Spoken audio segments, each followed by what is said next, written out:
ശരീരം മൊത്തം വേദനയാവുക, ഓരോ എല്ലുകളും ഓരോ ജോയിൻസും നോക്കിക്കഴിഞ്ഞാൽ ഭയങ്കര വേദന ഫീൽ ചെയ്യുക. ഒത്തിരി ആളുകൾ ഈ ഒരു കംപ്ലയിൻസ് വന്ന് ക്ലിനിക്കിൽ വന്നിട്ട് പറയാറുണ്ട്. അപ്പോൾ നമ്മൾ അവർക്ക് പല ടെസ്റ്റുകളും കൊടുക്കും, പക്ഷേ ടെസ്റ്റിലെല്ലാം നോർമലാണ്. എന്താണ് ഈ കണ്ടീഷൻസ്? അതായത് ഫൈബ്രോമയാൾജിയ, പേശി വേദന എന്ന് പറയുന്നു. ഇന്നത്തെ വീഡിയോയിലൂടെ നമുക്ക് എന്താണ് ഈ ഫൈബ്രോമയാൾജിയ, അത് വരാനുള്ള കാരണങ്ങൾ എന്തൊക്കെയാണ്, അതിനെ നമുക്ക് മാനേജ് ചെയ്യാമെന്ന് നോക്കാം. ഹായ്, ഞാൻ doctor Juhi Das, Q&B health കെയറിലെ ഹോമിയോപ്പതിക് ഫിസിഷ്യനാണ്. ഒരു 20 വയസ്സ് കഴിഞ്ഞിട്ടുള്ള കുട്ടികൾ വരെ പറയുന്നൊരു പ്രധാനപ്പെട്ട ഒരു ബുദ്ധിമുട്ടാണ് ശരീരം മൊത്തം വേദനയാവുന്നുണ്ട്. ഒരാളെ ജസ്റ്റ് ഒന്ന് അടിച്ചാലോ ജസ്റ്റ് ഒന്ന് പിൻ ചെയ്താലോ വേദന ഫീൽ ചെയ്യുന്നു. ഒന്നും ചെയ്യാൻ പറ്റുന്നില്ല, ഭയങ്കര ക്ഷീണാണ് ശരീരം മൊത്തം. മെൻ്റലിയും ഫിസിക്കലിയും വീക്ക്നെസ് ആണ്. ഉറങ്ങാൻ പറ്റുന്നില്ല, രാത്രി കിടന്നു കഴിഞ്ഞാലും തിരിഞ്ഞും മറിഞ്ഞും കിടക്കുന്നു. അതേപോലെ തന്നെ ദഹനത്തിൻ്റെ ബുദ്ധിമുട്ടുകളൊക്കെ ഇങ്ങനെ പ്രോമിനൻ്റ് ആയിട്ട് നിൽക്കുന്നു. അതായത് ടോയ്ലറ്റിൽ പോകാൻ പറ്റുന്നില്ല. ഫുഡ് കഴിച്ച് കഴിഞ്ഞാൽ ചില ആളുകൾക്ക് പെട്ടെന്ന് തന്നെ ടോയ്ലറ്റിൽ പോകേണ്ട ഇഷ്യൂസ് ഉണ്ടാവുന്നു. അപ്പോൾ നമ്മൾ യൂഷ്വലി ഡോക്ടറെ പോയി കാണുന്നു.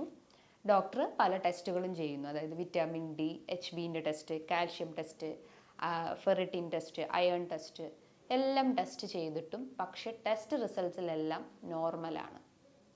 അപ്പോൾ ഈ ഒരു കണ്ടീഷൻസിനെയാണ് നമ്മൾ ഫൈബ്രോമയാൾജിയ എന്ന് പറയുന്നത്. ഫൈബ്രോമയാൾജിയ, അതായത് ആ ഒരു ടേം ഉദ്ദേശിക്കുന്നത് മസിൽസ്, പേശികളെ തന്നെയാണ്.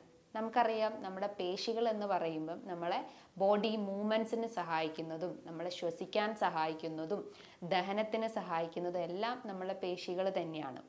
അപ്പോൾ ഈ പേശികൾക്ക് ഓരോ നെർവ് സപ്ലൈസ് ഉണ്ടാവും. അതായത് നാഡികൾ കണക്റ്റഡ് ആണ് ഓരോ പേശികൾക്ക് മൂവ്മെൻറ്റ്സിന്.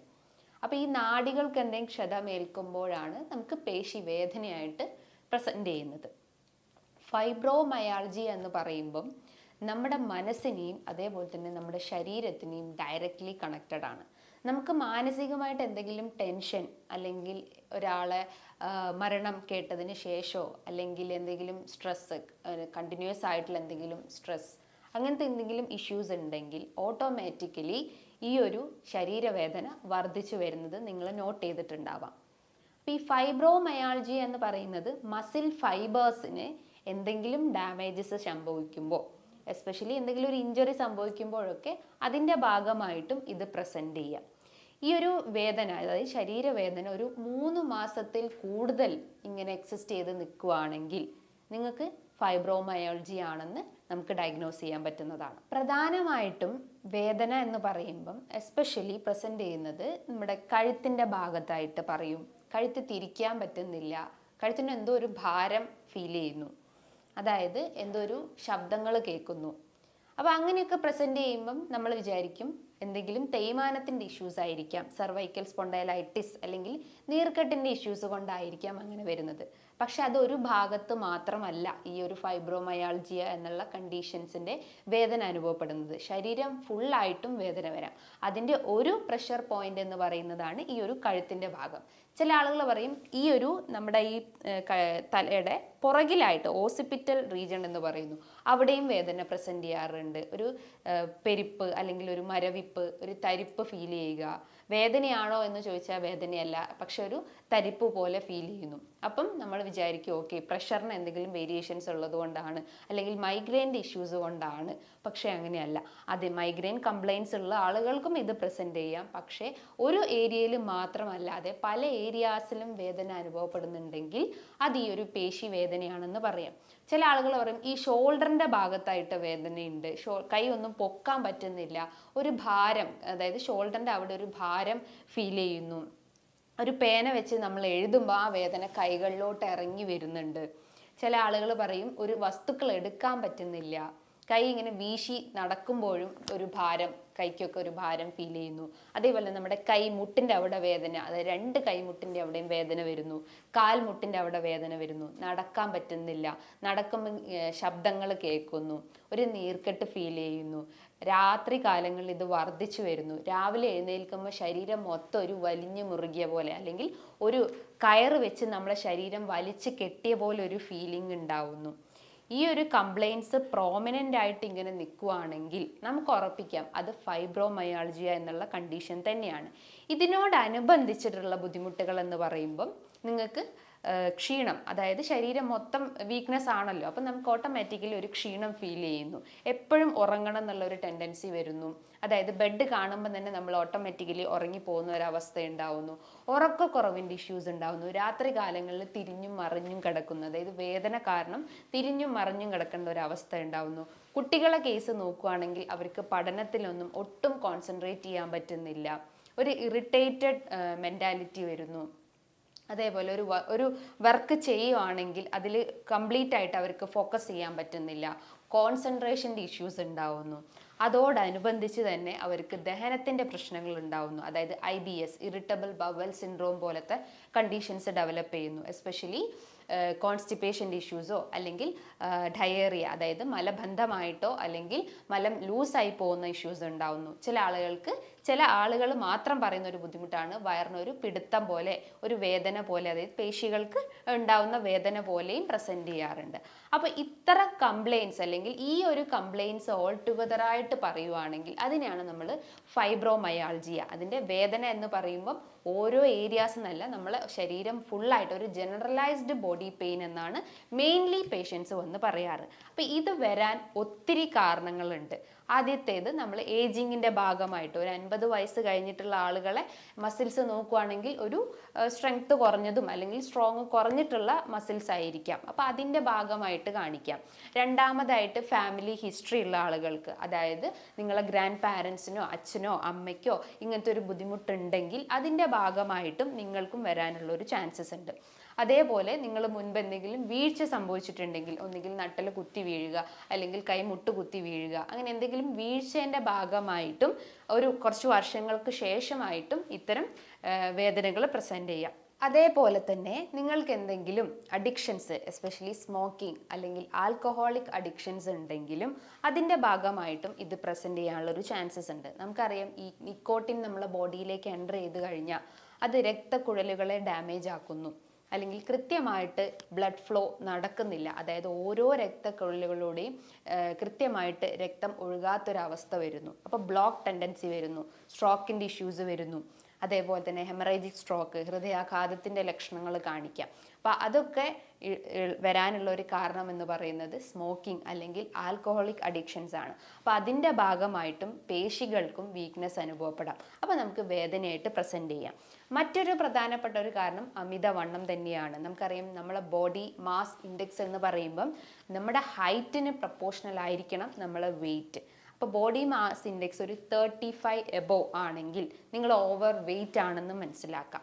അപ്പോൾ ഓവർ വെയിറ്റ് ഉള്ള ആളുകൾക്കും അതിൻ്റെ ഭാഗമായിട്ടും ഇത്തരം പ്രസൻറ്റേഷൻ വരാം, അല്ലെങ്കിൽ ഇത്തരം കംപ്ലയിൻറ്റ്സ് പ്രസൻറ്റ് ചെയ്യാനുള്ള ഒരു ചാൻസസ് ഉണ്ട്.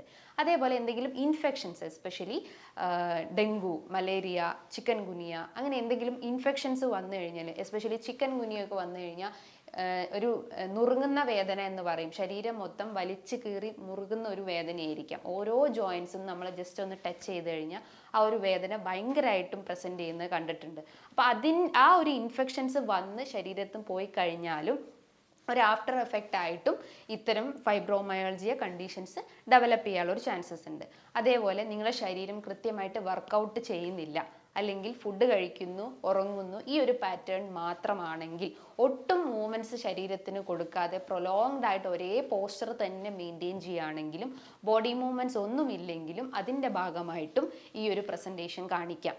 അതേപോലെ നിങ്ങളെ ഭക്ഷണ രീതികൾ തന്നെയാണ്. കൂടുതലായിട്ടും ഷുഗറി ഐറ്റംസ്, കൂടുതലായിട്ടും ഫാറ്റ് റിച്ച് ആയിട്ടുള്ള അൺഹെൽത്തി ഫാറ്റ് റിച്ച് ആയിട്ടുള്ള ഭക്ഷണങ്ങൾ, പേസ്ട്രീസ്, ഐസ്ക്രീംസ്, ബിസ്ക്കറ്റ്സ്, അത്തരം ഫുഡ് ഐറ്റംസ് ഒക്കെ നിങ്ങൾ ഡേ ബൈ ഡേ നിങ്ങളെ ബോഡിയിലേക്ക് എൻ്റർ ചെയ്യുകയാണെങ്കിലും നിങ്ങൾക്ക് ഒബേസിറ്റീൻ്റെ പ്രശ്നങ്ങൾ ഉണ്ടാവുന്നു. അപ്പോൾ അതിൻ്റെ ഒരു എൻഡ് റിസൾട്ടായിട്ട് ഇത്തരം സിംറ്റംസ് പ്രോമിനൻ്റ് ആയിട്ട് നിൽക്കുന്നു. അതേപോലെ തന്നെ നിങ്ങളുടെ സ്ലീപ്പ് പോസ്ചർ അല്ലെങ്കിൽ നിങ്ങളുടെ സ്ലീപ്പിംഗ് പൊസിഷനും അല്ലെങ്കിൽ സ്ലീപ്പ് ഡ്യൂറേഷൻസ് ഇംബാലൻസ്ഡ് ആയിട്ടുണ്ടെങ്കിലും ഈ ഒരു പ്രസൻറ്റേഷൻ കാണിക്കാം, അല്ലെങ്കിൽ ഇത്തരം ബുദ്ധിമുട്ടുകൾ കാണിക്കാം. മാനസികമായിട്ട് എന്തെങ്കിലും ടെൻഷൻസോ അല്ലെങ്കിൽ സ്ട്രെസ്സ്, ഫിസിക്കൽ സ്ട്രെസ് ആവട്ടെ അല്ലെങ്കിൽ ഇമോഷണൽ സ്ട്രെസ് ആവട്ടെ, നമ്മൾ കൂടുതലായിട്ട് എന്തെങ്കിലും വർക്കൗട്ട് ചെയ്യുക അല്ലെങ്കിൽ ഹെവി ജോലികളൊക്കെ ചെയ്യുമ്പോൾ അതിൻ്റെ ഭാഗമായിട്ട്, അതായത് ഫിസിക്കൽ സ്ട്രെസ് എന്ന് പറയുന്നു, അതിൻ്റെ ഭാഗമായിട്ടും കാണിക്കാം.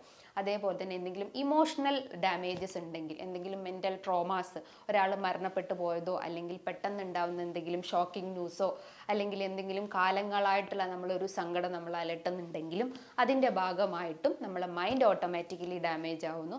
അതോടൊപ്പം തന്നെ നമ്മൾ ഫിസിക്കലി ഉള്ള ആ ഒരു പ്രശ്നങ്ങളും പ്രോമിനൻ്റ് ആയിട്ട് നിൽക്കുന്നു.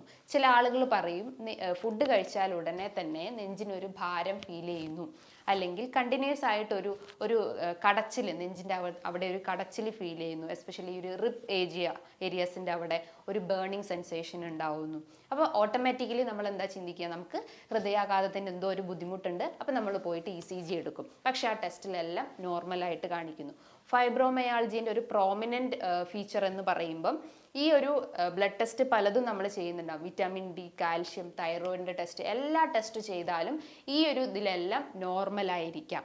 പക്ഷേ ഇതിനൊരു ടെസ്റ്റും ഇന്ന് അവൈലബിൾ അല്ല. ഇത് നമ്മളെ മൈൻഡിൻ്റെയും ബോഡി കംപ്ലയിൻസിൻ്റെയും അല്ലെങ്കിൽ മൈൻഡ് ആൻഡ് ബോഡിയിൽ ഉണ്ടാവുന്ന ചേഞ്ചസ് അല്ലെങ്കിൽ അതിലുണ്ടാവുന്ന ഒരു വേരിയേഷൻസ് കൊണ്ടാണ് ഈ ഒരു കംപ്ലയിൻസ് ഇങ്ങനെ പ്രോമിനൻ്റ് ആയിട്ട് നിൽക്കുന്നത്. അപ്പോൾ നമ്മൾ ഇതിൻ്റെ മാനേജ്മെൻറ്റ് സൈഡ് എന്ന് നോക്കുമ്പം എക്സസൈസ് തന്നെയാണ്. എക്സസൈസ് എന്ന് പറയുമ്പം സ്ട്രെങ്തനിങ് എക്സസൈസ് ചെയ്യുക, സ്ട്രെച്ചിങ് എക്സസൈസ് ചെയ്യുക, അല്ലെങ്കിൽ എയറോബിക് എക്സസൈസ് ചെയ്യുക, റെസിസ്റ്റൻ്റ് എക്സസൈസ് ചെയ്യുക. സ്ട്രെങ്തനിങ് സ്ട്രെച്ചിങ് എക്സസൈസ് എന്ന് പറയുമ്പം ജസ്റ്റ് കൈയൊന്ന് ലിഫ്റ്റ് ചെയ്യുക അല്ലെങ്കിൽ കാലൊന്ന് ലിഫ്റ്റ് ചെയ്യുക, അങ്ങനെ ഒരു മൈൽഡ് ആയിട്ടുള്ള രീതിയിലുള്ള എക്സസൈസ് ചെയ്യാൻ ശ്രമിക്കുക. എയറോബിക് എക്സസൈസ് എന്ന് പറയുമ്പോൾ എന്താണ് എയറോബിക്, അതായത് ഓക്സിജൻ നമ്മളെ ബോഡിയിലേക്ക് എത്തുന്ന രീതിയിലുള്ള ആ ഒരു ബ്രീത്തിങ് എക്സസൈസ് അല്ലെങ്കിൽ യോഗ, പ്രാണായാമസ് ഒക്കെ ചെയ്യാൻ ശ്രമിക്കുക. റെസിസ്റ്റൻ്റ് എക്സസൈസ് എന്ന് പറയുമ്പം എന്തെങ്കിലും വെയ്റ്റ് ലിഫ്റ്റിംഗ് എക്സസൈസ് ചെയ്യാൻ ശ്രമിക്കുക. ഇത്തരം എക്സസൈസ് ചെയ്യുകയാണെങ്കിൽ നമ്മളെ മസിൽസ് കുറച്ചുകൂടി ഒന്ന് സ്ട്രോങ് ആവുകയും വേദനകളും നീർക്കെട്ടും പ്രശ്നങ്ങളുണ്ടെങ്കിൽ അത് കുറയ്ക്കാൻ സഹായിക്കുന്നതാണ്. ഇനി നിങ്ങൾക്ക് എന്തെങ്കിലും ഡെഫിഷ്യൻസീസ് ഉണ്ടെങ്കിലും അതിൻ്റെ ഭാഗമായിട്ടും ഇത്തരം സിംറ്റംസ് കാണിക്കാം. നമ്മളെ ശരീരത്തിൽ വിറ്റാമിൻ ഡിൻ്റെ കുറവോ കാൽഷ്യത്തിൻ്റെ കുറവോ ഒക്കെ ഉണ്ടെങ്കിൽ, അല്ലെങ്കിൽ അയൺ ഡെഫിഷ്യൻസീസോ തൈറോയിഡിൻ്റെ ഇഷ്യൂസോ ഒക്കെ ഉണ്ടെങ്കിലും അതിൻ്റെ ഭാഗമായിട്ടും ഇത്തരം സിംറ്റംസ് കാണിക്കാം. അപ്പോൾ ആ കംപ്ലയിൻസ് നമ്മൾ ആദ്യം കറക്റ്റ് ചെയ്യാൻ ശ്രമിക്കുക. നമ്മളെ ഡയറ്റിലൂടെയും അതേപോലെ തന്നെ മെഡിസിൻസ് എടുത്തിട്ടും ആ കംപ്ലയിൻസ് ആദ്യം കുറയ്ക്കാൻ ശ്രമിക്കുക. അതേപോലെ തന്നെ അഡിക്ഷൻസ്, എസ്പെഷ്യലി ആൽക്കഹോളിക് അഡിക്ഷൻസോ സ്മോക്കിംഗ് അഡിക്ഷൻസോ ഒക്കെ ഉണ്ടെങ്കിൽ അത് പൂർണ്ണമായിട്ടും നിങ്ങളുടെ ലൈഫിൽ നിന്ന് നിരോധിക്കാൻ ശ്രമിക്കുക. ഇനി നിങ്ങളെ ഫുഡ് പാറ്റേൺ എന്ന് പറയുമ്പം കൂടുതലായിട്ടും ഷുഗറി ഐറ്റംസും അതേപോലെ തന്നെ അൺഹെൽത്തി ഫാറ്റ്സും നിങ്ങളുടെ ഡയറ്റിൽ എടുക്കുന്നുണ്ടെങ്കിൽ അത് പൂർണ്ണമായിട്ടും കട്ട് ചെയ്യാൻ ശ്രമിക്കുക. എപ്പോഴും നിങ്ങളുടെ ഡയറ്റിൽ കാൽഷ്യം റിച്ച് ആയിട്ടുള്ളതും അതേപോലെ തന്നെ മസിൽസിനെ പ്രൊമോട്ട് ചെയ്യുന്നിട്ടുള്ള ന്യൂട്രിയൻസും നിങ്ങളുടെ ഡയറ്റിൽ ഉൾപ്പെടുത്തുക. അതായത് ശരീരത്തിലെ നീർക്കെട്ടിനെ കുറയ്ക്കുന്ന ഭക്ഷണങ്ങൾ എടുക്കാൻ ശ്രമിക്കുക.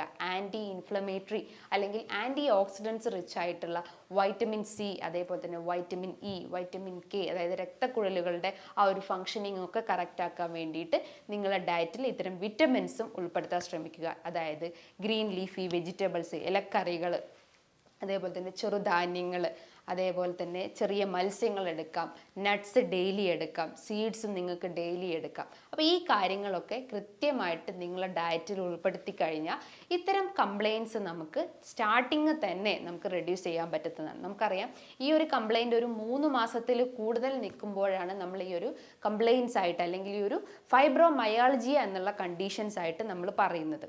അപ്പോൾ ഇത്തരം ബുദ്ധിമുട്ടുകൾ നിങ്ങൾക്ക് പ്രസൻറ്റ് ചെയ്യുകയാണെങ്കിൽ നിങ്ങളെ ഡയറ്റും കൃത്യമായിട്ട് ഫോളോ ചെയ്യാൻ ശ്രമിക്കുക. അതോടൊപ്പം തന്നെ നല്ലൊരു എക്സസൈസും ബോഡിക്ക് കൊടുക്കാൻ ശ്രമിക്കുക. സ്ലീപ്പ് സൈക്കിളും കൃത്യമായിട്ട് ഫോളോ ചെയ്യാൻ ശ്രമിക്കുക. ഇനി ഇതുമായി ബന്ധപ്പെട്ട് നിങ്ങൾക്ക് എന്തെങ്കിലും സംശയങ്ങളുണ്ടെങ്കിൽ താഴെ കാണുന്ന നമ്പറിൽ കോൺടാക്റ്റ് ചെയ്യാവുന്നതാണ്. നല്ലൊരു ഹെൽത്ത് ടോപ്പിക്കുമായി വീണ്ടും കാണാം. Thank you.